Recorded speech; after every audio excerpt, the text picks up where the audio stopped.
Passons maintenant à l'actif circulant hors trésorerie.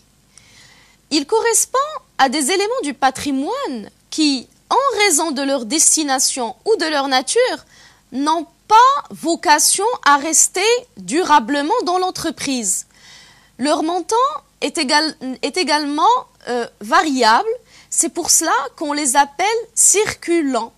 C'est le cas des stocks, des créances et des titres et valeurs de placement.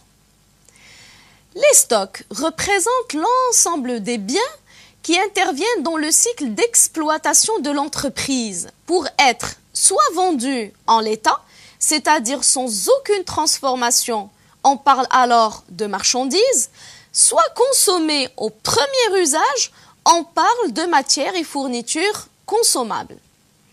Ces stocks comprennent également l'ensemble des biens, soit en cours de production, soit produits par l'entreprise. Il s'agit alors des produits en cours, des produits intermédiaires et produits résiduels et des produits finis. Les créances de l'actif circulant comprennent d'une part les créances nées à l'occasion du cycle d'exploitation. Ils sont la conséquence directe de l'exploitation de l'entreprise et doivent être transformés en liquidité.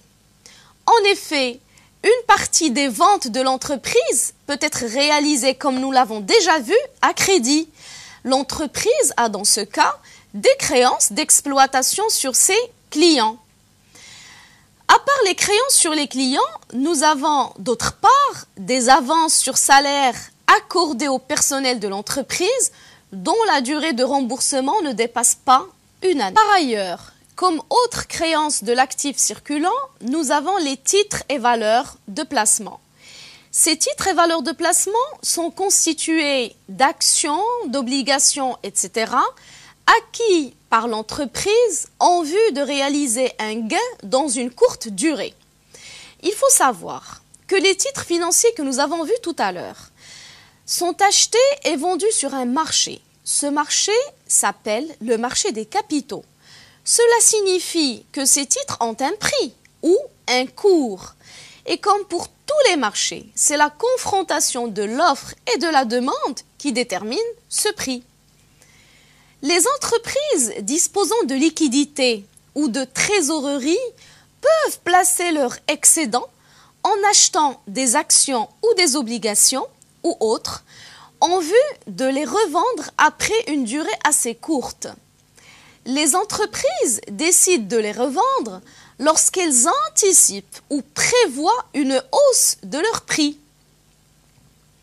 L'objectif poursuivi dans ce sens est purement spéculatif, dans la mesure où les entreprises cherchent à acheter à un prix bas et à revendre à un prix plus élevé en vue de dégager un profit rapidement.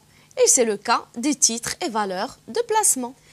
Nous arrivons maintenant à la dernière grande masse du bilan, à savoir la trésorerie. La trésorerie active correspond aux sommes disponibles, c'est-à-dire aux avoirs de l'entreprise, notamment les chèques, les valeurs encaissées et les valeurs disponibles.